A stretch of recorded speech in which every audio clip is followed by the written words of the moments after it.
Jadi punya supaya lebih apa ya, waktu tidak membuang yang cuma mungkin bisa langsung saya serahkan kepada dokter Rena untuk menyampaikan DBD ini.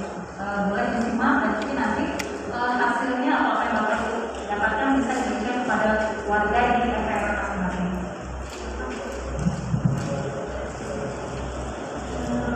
Assalamualaikum warahmatullahi wabarakatuh. Selamat sore Bapak Ibu sekalian. Izin saya akan menyampaikan mengenai demam berdarah. Jadi mungkin di sekitar lingkungan Bapak Ibu sekalian sudah banyak yang demam berdarah. Mungkin setiap berbeda-bedanya. Ada yang tahu demam berdarah asalnya dari mana? Dari Jadi sebenarnya demam berdarah itu yang saat masuk ke tubuh itu dari virus. Nama virusnya itu adalah DBD. Makanya biasanya disebutnya dengan DBD. Jadi demam berdarah DBD. Karena nama virus itu ini. Yang membawa virus ini ke tubuh manusia itu adalah nyamuk. Ya, nama nyamuknya mungkin Bapak Ibu juga sering dengar namanya nyamuk Aedes aegypti. Ya, jadi kalau misalkan mungkin banyak juga yang bingung. Menular gak sih demam berdarah ini? Kalau misalkan dulu dari sesama manusia itu nggak menular, tapi itu bisa menular kalau misalkan memang di satu lingkungan itu ada nyamuk Aedes aegypti yang sama, yang memang nyamuk Aedes aegypti itu membawa virus dengue-nya. Jadi kalau misalkan Bapak atau Ibu di lingkungan rumahnya, dalam rumahnya banyak nyamuk, bisa melewat tadi, atau kalau misalkan di sekitar lingkungannya udah kelihatan ada yang kita terkenal DBD, bisa lebih waspada melihat ada nyamuk atau enggak, karena bisa jadi penyakitnya itu menularnya lewat nyamuk. Biasanya apa aja sih gejalanya kalau demam berdarah? Yang banyak pasti awal terjadi itu adalah demam.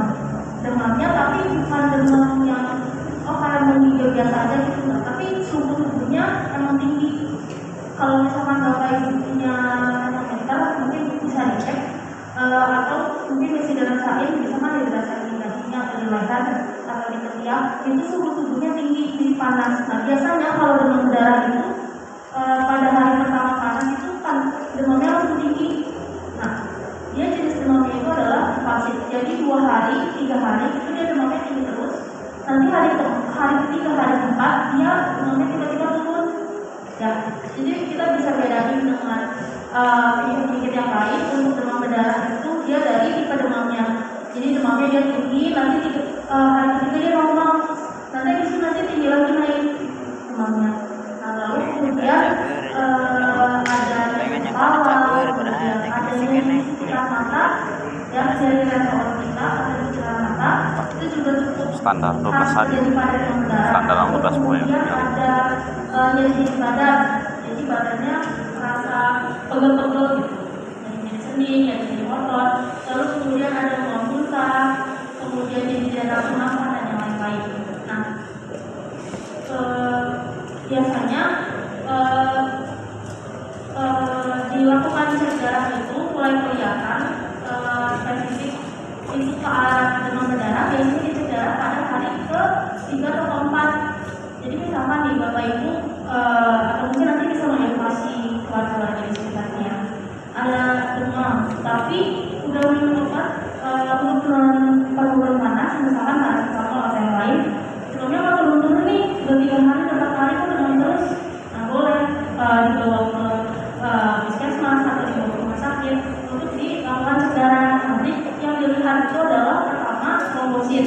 Jadi virus itu tuh nanti dia mengenainya itu di bagian darah dalam tubuh kita itu adalah ada trombosit.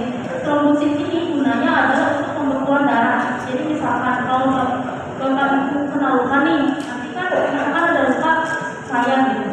Nah, yang bisa menghentikan luka itu keluar darah itu adalah trombosit. Nah, yang itu dia mengenai si trombosit itu, makanya dia trombositnya keluar. Biasanya normalnya itu trombosit di atas 150.000. Ya, kalau di bawah 150.000 berarti itu diindikasikan mengarah ke demam berdarah. Bisa dilihat trombositnya turun